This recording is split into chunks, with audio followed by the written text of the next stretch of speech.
Boa noite, meus queridos irmãos. Que a graça de Jesus esteja nos seus corações, nos nossos corações, que nós possamos ser confortados pela sua palavra, orientados pelo seu Espírito, e nesta noite possamos ter alegria e benefícios espirituais por estarmos aqui na casa de Deus. Que o Senhor abençoe a todos. Os irmãos receberam uma folha aí, e o que eu tenho feito com alguns capítulos de Provérbios é selecionar algumas lições. Por exemplo, o capítulo 14 de Provérbios é bastante grande.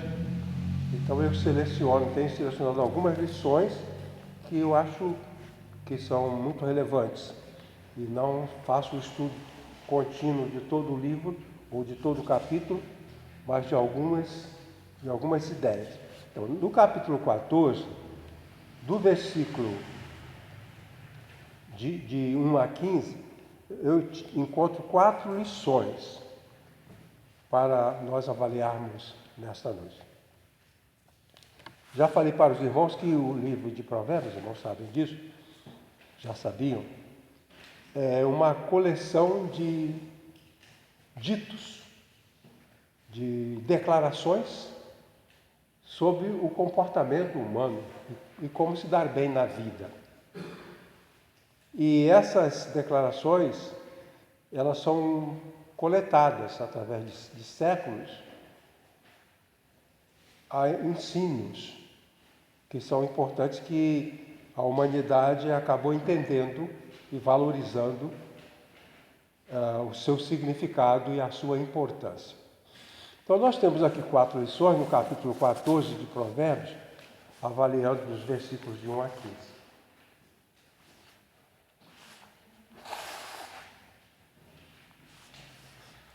A primeira lição é a seguinte: a aquisição por uma pessoa do conhecimento e da sabedoria depende do seu modo de ser, de sua personalidade. Então, há pessoas que têm uma personalidade que ajuda a entender. São pessoas compreensivas. E pessoas que são incompreensivas, que não compreendem as coisas. Por muito que a gente insista, mas ela tem a natureza de não entender. É da parte dela, da natureza dela, de não compreender, de não aceitar, de não assimilar. O que diz aqui? Fala assim: o zombador busca a sabedoria e não a encontra. Mas o conhecimento é fácil para o prudente. A compreensão de uma verdade é mais, digamos assim, mais facilmente entendida, compreendida, se a pessoa tem uma personalidade que ajuda. Aqui ele fala do zombador, o zombador não entende, é a pessoa leviana, a pessoa que não leva as coisas a sério. Às vezes a gente está avaliando uma coisa muito importante, mas o outro não leva a sério. Se a gente não levar a sério alguma coisa, a gente não vai assimilar. Tem que levar a sério. Então o zombador não leva a sério. Ele não leva a sério, ele não valoriza, ele não vai entender. Eu conheci uma igreja onde alguns irmãos, gente até da liderança, não entravam no salão. Ficavam na rua, dentro do carro, conversando. Quer dizer, para eles, a palavra não tinha significado, eles não valorizavam. Então é claro que essas pessoas não vão evoluir, não vão crescer, porque elas não valorizam o entendimento. Continuando, o texto então diz assim: o zombador busca sabedoria e não a encontra. É por isso que nas igrejas há pessoas que estão há muitos e muitos anos, mas elas são levianas com o ensino. Há pessoas que levam a pregação de forma leviana, o estudo da escola bíblica dominical de forma leviana, e esses que levam o ensino de forma leviana, elas não assimilam, porque não levam a sério.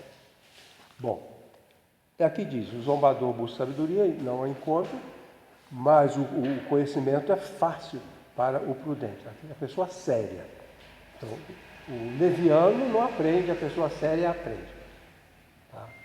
Uma atitude de seriedade, faz com que a gente compreenda aquilo que está sendo exposto, levando a cruz a sério.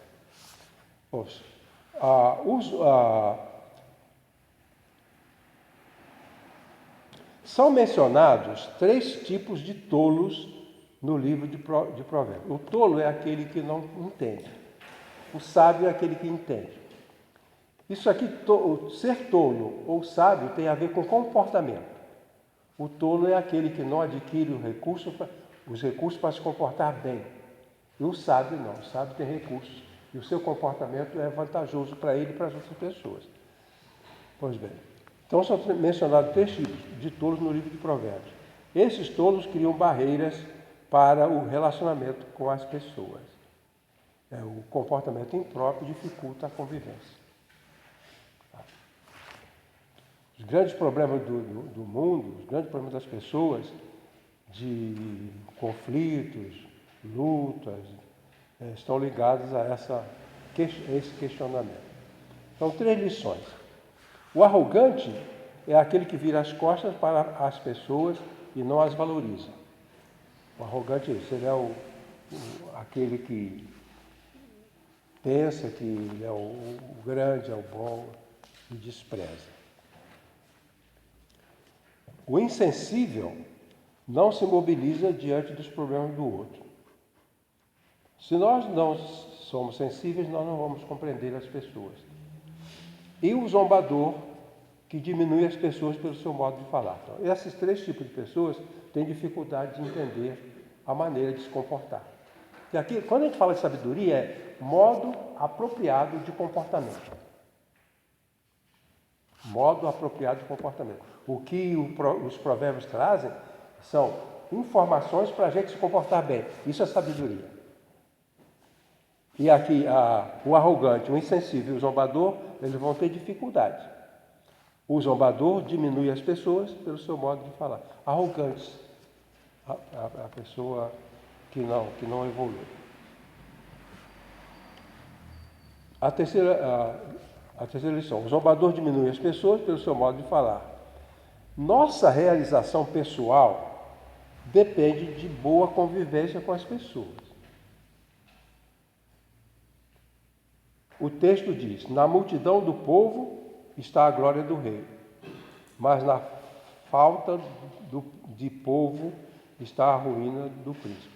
Aqui fala que uma pessoa, no caso o rei, ele vai ser bem sucedido ou não, dependendo do relacionamento dele com o seu povo. Já houve caso na história de o povo acabar enforcando o rei. Ele era tão mal relacionado que ele precisava ser morto. Então, de tempo em tempo, um rei, agora tem ex-presidentes presos, presidente na cadeia, alguns países têm, porque eles não estabeleceram uma relação sábia com as pessoas sobre as quais ele governou. E dessa forma, por ele não estabelecer uma relação sábia, ele não alcançou o apreço das pessoas com quem ele conviveu. Bom, a outra lição é: o ser humano corre o risco de se equivocar na avaliação do seu próprio comportamento. A Bíblia diz: há um caminho que ao homem parece correto, mas o fim dele conduz à morte. Precisamos desenvolver uma boa autocompreensão para termos uma vida bem-sucedida. Na faculdade teológica, quando a gente dava aula lá, tinha uma matéria chamada autocompreensão. Era uma classe que oferecia isso. Era o estudo do entendimento de si próprio. Como a pessoa pode entender a si mesma.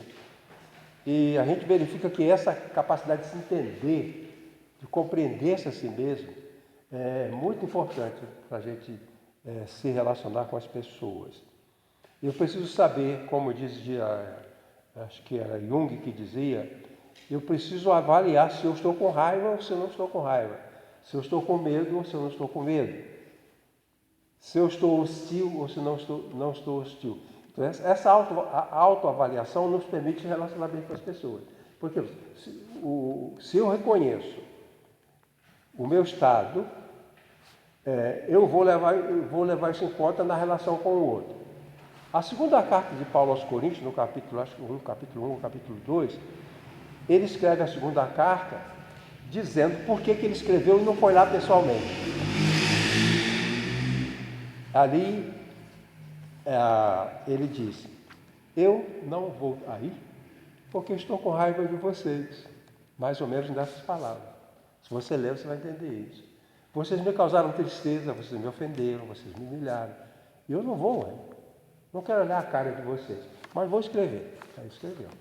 Quer dizer, como ele entendeu o seu sentimento, então, se eu estou com raiva de uma pessoa, eu preciso reconhecer isso. Porque eu reconhecendo, eu vou saber como lidar com a pessoa. Né? Se eu tenho medo de alguma pessoa, de alguma situação, eu preciso entender isso. Então, o ser humano, ele corre o risco de se equivocar na sua autoavaliação. E Jung dizia, o Carl Rogers, um desses dois, dizia assim: não adianta eu achar que estou amoroso quando eu estou raivoso. Não adianta. Não adianta eu achar que eu estou cheio de bondade quando eu estou cheio de maldade. Porque se eu estou cheio de bondade e eu reconheço isso, eu me relaciono com você com base na minha bondade. Mas se eu estou com raiva, eu vou levar em conta isso que eu vou... E Paulo falou assim: eu não vou aí porque eu não quero... com essa minha tristeza, esse mau humor, essa mágoa que eu sou de vocês, eu não vou aí. Se eu estiver com a mágoa da irmã Maria José, eu preciso conversar com ela. Mas eu vou conversar com a Maria José sim, mas eu estou com mágoa, vou levar isso em conta. Aí eu vou conversar com ela, estou com mágoa, e eu controlo essa mágoa para que eu tenha proveito desse encontro, desse relacionamento. Então, mesmo estando magoado com ela, se eu for prudente, eu vou saber me controlar para que a minha mágoa não estrague a minha relação com ela.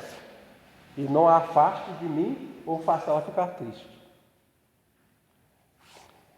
Então, nesse caso, o livro de Provérbios diz que nos relacionando com as pessoas, é bom que nós façamos uma autoavaliação.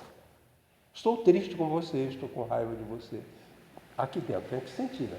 Não quer dizer que você vai dizer, por exemplo, se eu estou com raiva de uma pessoa, eu não preciso dizer para ela que estou com raiva dela. Mas ao lidar com ela, eu tenho que levar em conta esse fato. Que eu não estou amistoso, eu estou hostil. Às vezes a gente está hostil com uma pessoa, está chateado com uma pessoa, e a gente vai se relacionar com essa pessoa e não leva em conta isso. Aí ele diz assim: há um caminho que ao homem parece correto, mas o fim dele conduz à morte. Nós precisamos desenvolver uma autocompreensão para termos uma vida bem-sucedida. Caminho é forma de comportamento. O caminho é uma maneira de se comportar. Os mestres judaicos davam muita importância ao que eles chamavam de halaká. Halaká é o modo de se comportar, o caminho. Então eu preciso avaliar qual é o meu caminho e, em função dessa compreensão, eu me relaciono bem, relaciono melhor com as pessoas. Por isso que o apóstolo Paulo recomenda que as pessoas tenham essa compreensão em todas as situações. Como é que eu estou, como é que está o meu estado emocional? E aí nós podemos, com sabedoria, nos comportar, tá bom? A terceira lição é a seguinte: a importância de nos adaptarmos aos momentos de tristeza. O livro de Provérbios, aqui nessa passagem, diz que nós precisamos estar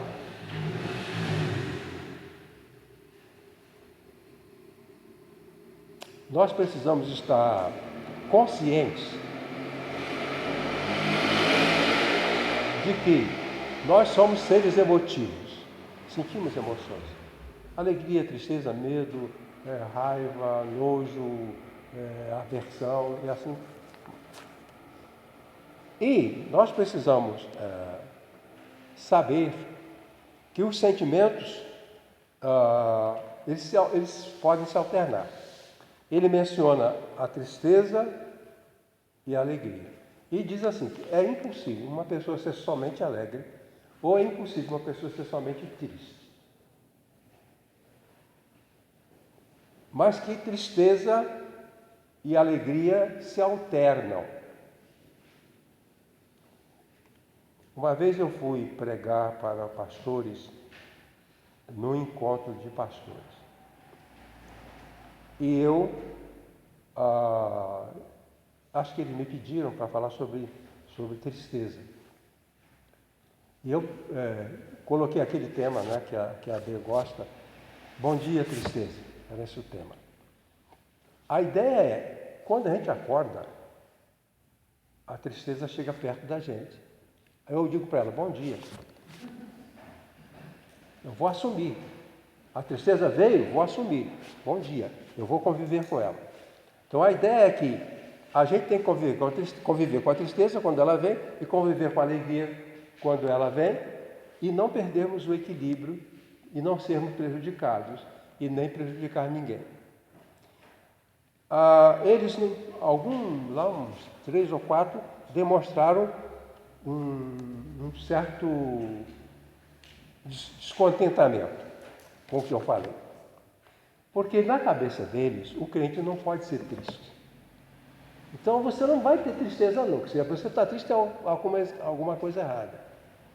E quando eu digo que nós temos que aprender a conviver com a tristeza, porque ela é inevitável, eles não gostaram. Me lembro de um que ficou bastante hostil, levantou, foi embora. Depois de 2 horas, quando terminou a reunião, ele estava na piscina. Quer dizer, é um tolo. Ele só quer alegria. Ele não quis nem avaliar as suas ideias. Para ele, o gosto não é ouvir uma coisa que você não gosta. O gostoso é você fazer o que você quer. E o que ele queria era ficar na piscina. E um pastor tão mal ajustado na vida. E o escritor diz assim, caminhos que parecem corretos, mas são caminhos de morte. É ruim isso. Achar que não tem que ficar triste. Minha mulher nunca vai me fazer ficar triste. Meus filhos nunca me farão ficar triste. Isso está fora da realidade. Então, o que ele fala é alternância. Haverá tristeza? Sim. Haverá alegria? Sim. E compete a nós saber lidar com esse balanço. A esposa não dá sempre alegria, nem dá sempre tristeza. O marido não dá sempre alegria, nem dá sempre tristeza. O pastor não dá sempre alegria, nem dá sempre tristeza. Então, o que ele diz aqui é isso, que nós precisamos entender e conviver. Ele, no Salmo 30, verso 11, diz, a tristeza pode durar uma noite, mas a alegria vem pela manhã. Então, se eu estou triste, não devo desesperar. Deixa amanhecer o dia que a alegria volta. E se eu estou alegre, eu preciso ser prudente, porque essa alegria pode ser surpreendida por uma tristeza. Um multimilionário chamado Aristóteles Onassis, ele era um homem pobre. Ele começou vendendo, era um jovem que começou vendendo charuto no porto. No porto onde os navios chegavam e saíam. E ele era vendedor de charuto ali, vendia charuto para as pessoas. Mas ele era muito inteligente, foi crescendo. E ele se tornou um multimilionário. Ele era dono de uma frota de navios de petróleo, petroleiros. A vida dele era sempre sucesso. Tudo ia bem. Os navios iam bem. Tudo ia bem. Algumas coisas ele suportou. Por exemplo, o navio afundava, mas ele tinha 30, sobravam 29. Mas um dia, o filho dele, querido, com quem ele vivia muito bem, era pai e filho numa relação gostosa, de coisa maravilhosa que eles viviam. E esse filho era o herdeiro dele. Ele ia deixar toda a sua fortuna para o filho. E o filho morreu. Ele que depois que começou a ficar rico, ele nunca teve uma perda. Agora ele tem uma perda brutal, que ele não pode suportar. Aí ele adquiriu uma doença. Os médicos disseram que ele morreu de uma doença causada pela tristeza. Ele entrou num estado de degeneração emocional tão grande que ele foi para a cama e adquiriu doenças, várias doenças. E ele não andava mais, não falava mais, e a companhia tomou conta e assim acabou.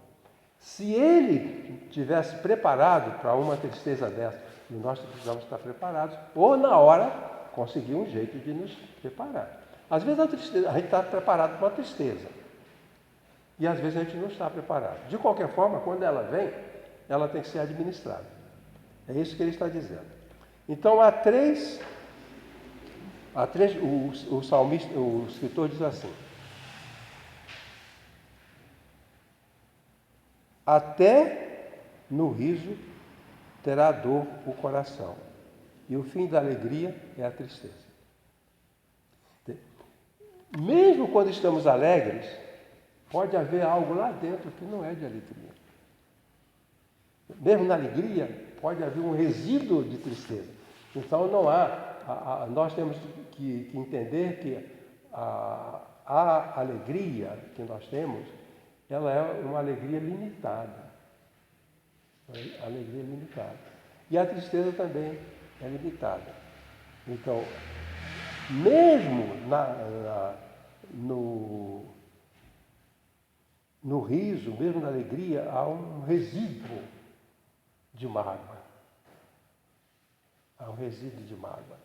Com as pessoas, com a situação, com a política, com a igreja. Há esse resíduo de mágoa. Então, a alegria, o item alegria e a tristeza não são definitivas. Devemos estar atentos às inversões. Eu estou alegre hoje, mas eu posso imaginar que pode acontecer alguma coisa que me deixa triste. Então, a inversão. A tristeza e a alegria e a tristeza. A tristeza pode durar uma noite, a alegria vem pela manhã e novamente à noite voltar à tristeza. Toda alegria é contaminada de tristeza e toda tristeza pode conter algo de alegria. Tem que saber lidar com essas inversões, sem desesperar. Porque eu posso ficar muito tempo alegre e depois ter problema. Quando eu trabalhava numa empresa, e quando era carnaval, sexta-feira, alguns colegas já não iam trabalhar. Eles iam para o carnaval. E só voltavam na quarta-feira. Porque eles queriam curtir toda a euforia do carnaval. E depois estavam para baixo. O mundo, a sociedade criou muitas maneiras de produzir falsa alegria. É um estado de alegria sem fundamento. É como uma casa que é muito bonita, mas não tem alicerce. Então, qualquer coisa, em qualquer situação, ela pode cair. Então, nós devemos nos comportar, item 4, devemos nos comportar na alegria, lembrando que esta pode ser interrompida pela tristeza a qualquer momento. Certo? E o quinto, esquecer-se que a alegria passa é ser leviano. Esquecer-se que a tristeza não passa é ser pessimista.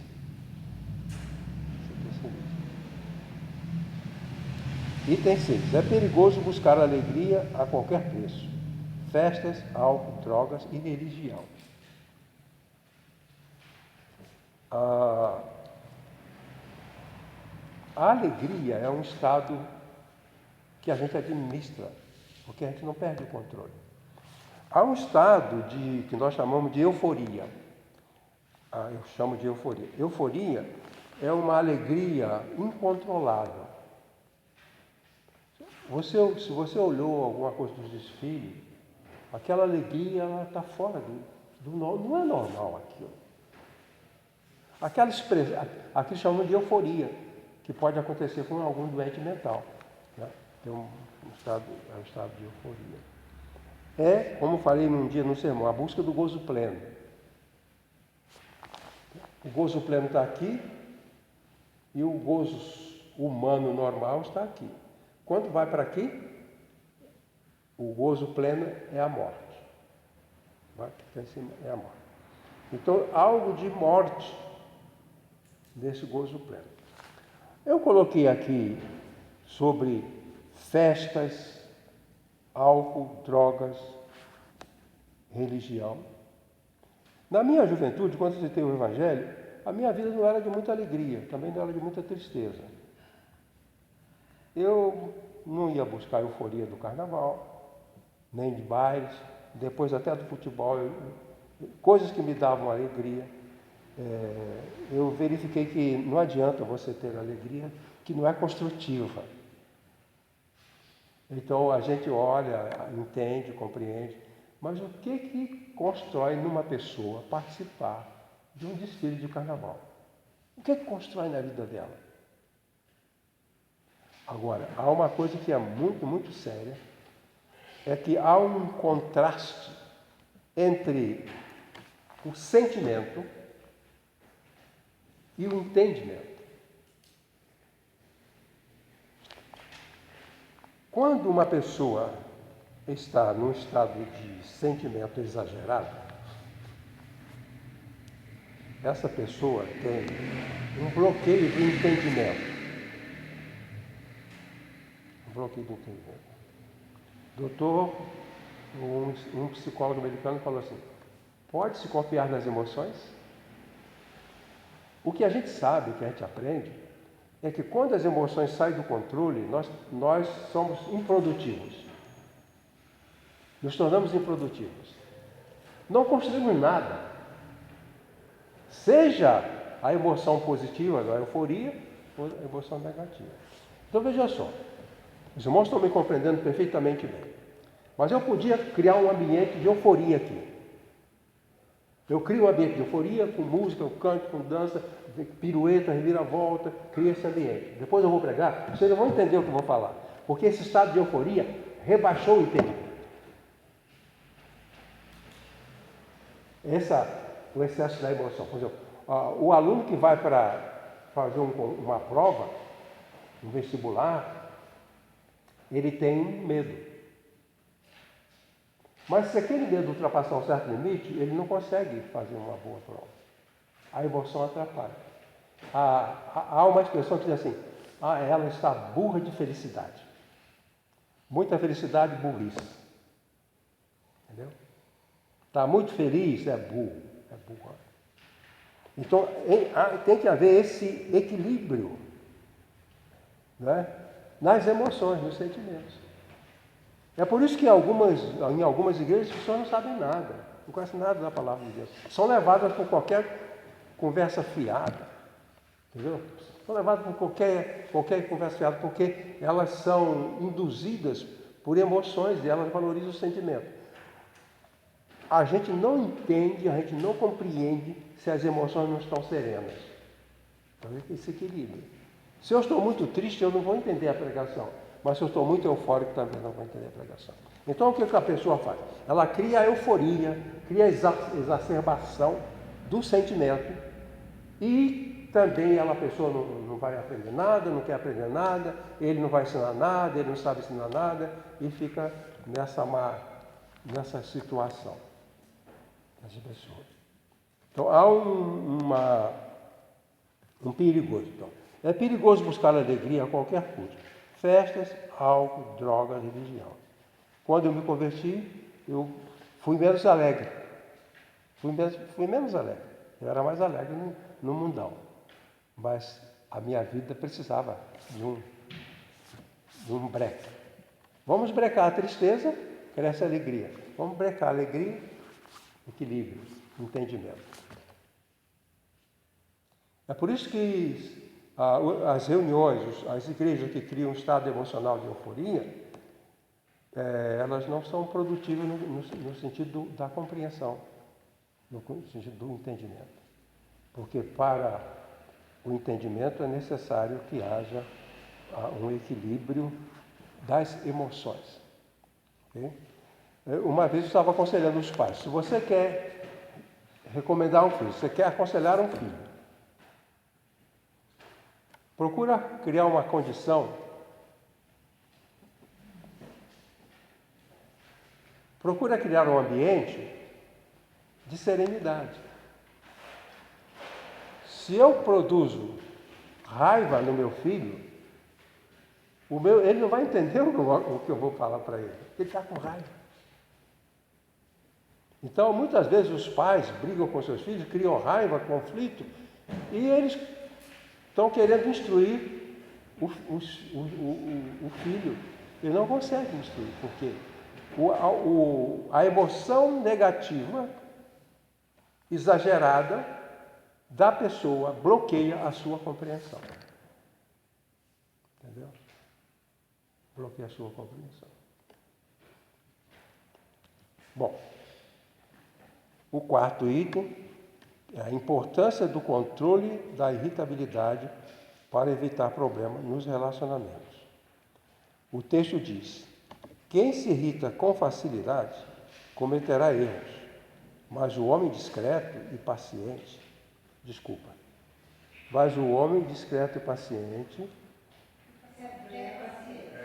demora a irritar-se.